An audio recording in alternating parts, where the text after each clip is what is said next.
Assalamualaikum. Waalaikumsalam warahmatullahi wabarakatuh. Sudah siap belajar? Sudah. Nah, pelajaran kita adalah P5. Apa pelajaran P5? Proyek penguatan profil pelajar Pancasila. Sebelum belajar P5, kita baca dulu bismillah. Bismillahirrahmanirrahim. Pelajaran P5 kita pada pagi hari ini kita akan belajar tentang sampah. Kalau habis jajan, kulitnya dimakan dah. Kalau potong sayuran, batang-batangnya, misalnya bayam, akarnya dimakan enggak? Dikemanakan? Kenapa dibuang? Karena tidak dibutuhkan. Terus apa lagi? Karena apa? Termasuk apa dia? Kenapa dibuang? Karena termasuk sampah. Sebenarnya sampah bungkus jajan kalian, batang kangkung, batang bayam yang di rumah ibu kalian itu masih bisakah kita manfaatkan? Bisa. Sekarang kita lihat dulu.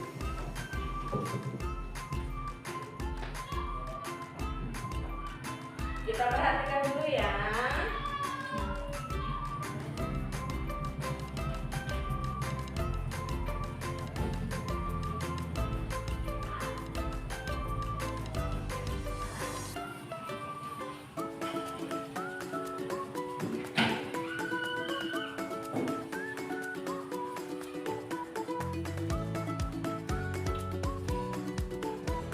Sampah.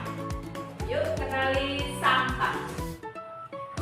Pengertian sampah. Sampah dapat didefinisikan sebagai bagian dari sesuatu yang tidak dipakai, tidak disenangi, atau sesuatu yang harus dibuang. Betul nggak? Sampah harus dibuang. Sampah tidak digunakan.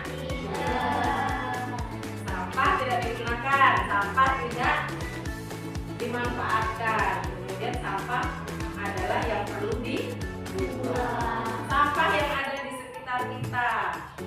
Apa saja di situ contohnya itu, Nak? Ada tumpukan kertas, tumpukan botol, iya. Sampah di sekitar kita itu dapat menyebabkan aroma yang tidak sedap. Kemudian iya, bau kan, menyebabkan banjir. Kemudian kita belajar jenis-jenis sampah. Berdasarkan sifatnya, sampah itu kita bagi menjadi dua. Yang pertama organik dan anorganik. Sampah organik merupakan sampah yang mudah membusuk dan diurai oleh bakteri, jamur, kuman, dan cacing di tanah. Sampah organik biasanya berasal dari sisa makanan, kotoran, kayu, daun, buah, daging, ya. Semuanya berasal dari sesuatu yang bisa dimakan. Sampah organik bisa diolah menjadi kompos. Manfaat kompos adalah untuk pupuk. Kemudian yang kedua adalah sampah anorganik. Sampah anorganik merupakan sampah yang tidak dapat diurai atau tidak dapat membusuk dan akan terus ada di tanah walaupun sudah dikubur bertahun-tahun. Contohnya apa saja itu? Botol, plastik, kaleng, toples, ya. Banyak contohnya sampah-sampah yang tidak bisa diurai. Nah, sampah yang organik bisa kita ubah menjadi kerajinan-kerajinan, ya. Berdasarkan wujudnya, sampah itu ada sampah padat, sampah cair, dan sampah gas. Sampah padat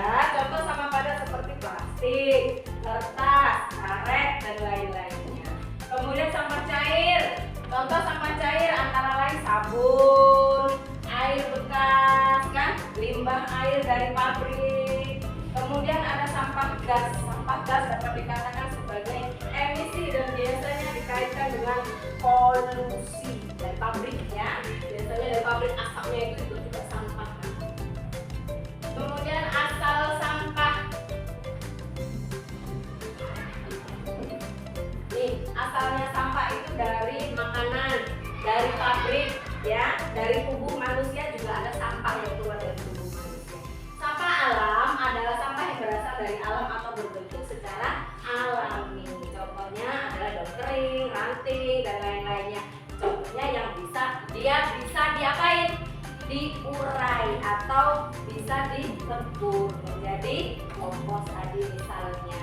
Kemudian sampah manusia. Apa itu sampah manusia? Apa sampah manusia? Kotoran liar berupa feses atau tinja. Kotoran manusia ini dapat berbahaya bagi kesehatan. Makanya kalau kotoran manusia dibuangnya di mana? Iya, kalau buang air di tempatnya ya laki-laki ya. Di mana biasanya suka buang air? Hah? Bukan di belakang WC. Ayo. Rata-rata laki-laki nih, Bu lihat ini ya. Kemudian sampah konsumsi adalah sampah yang dihasilkan oleh manusia karena mengkonsumsi atau menggunakannya. Tadi kan contohnya, habis pakai makan jajan, bungkusnya sampah. Habis potong bayam, akarnya sampah. Kupas bawang, kulitnya sampah. Banyak sekali sampah kan? Sampah nuklir itu sampah yang dihasilkan dari reaksi fusi dan fisi nuklir. Baiklah, sekarang Ibu akan membagi tugas menjadi dua kelompok. Dua kelompok, laki-laki semuanya ke sini, nanti kelompok 1. Kemudian yang perempuan semuanya ke kelompok 2, ya.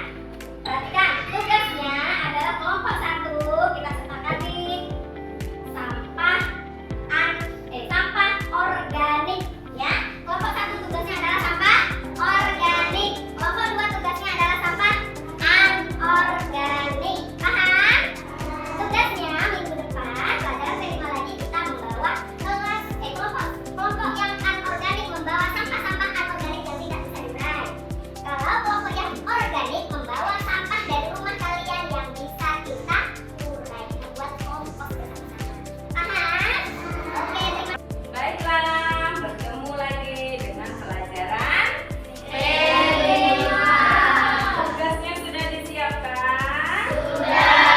Kemudian kita sudah membagi tugas antara kelompok organik dan anorganik. Apa tugasnya?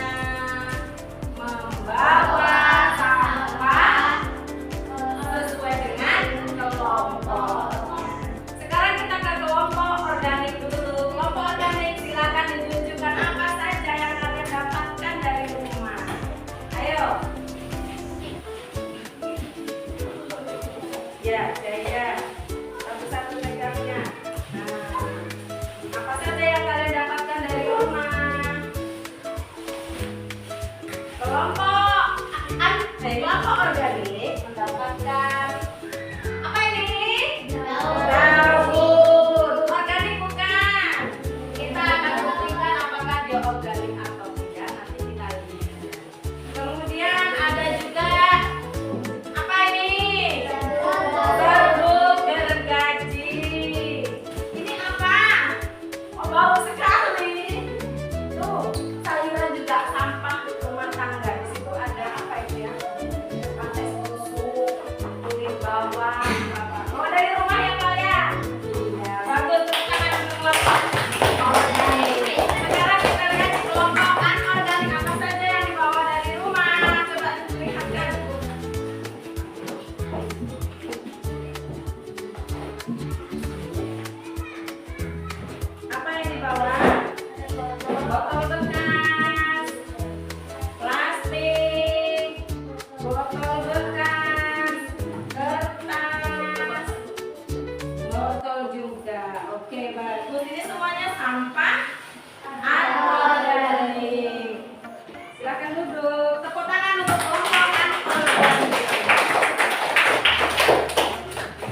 organiknya. Kita refleksikan di kelompok organik. Ambil apa sih kesimpulan pelajaran kita tentang tentang sampah organik. Nah, maju lagi sini Ciko, biar kedengeran. Richard.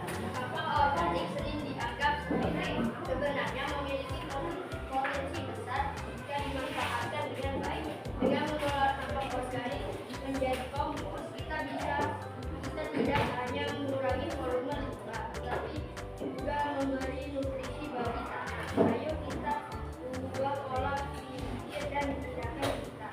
Setiap sisa makanan yang kita hasilkan bisa menjadi sumber daya berharga. Mari bersama-sama berkontribusi pada lingkungan dengan memanfaatkan sampah organik, menciptakan ekosistem yang lebih sehat dan berkelanjutan untuk generasi mendatang. Tepuk tangan untuk kelompok organik. Sekarang kelompok anorganik, silakan.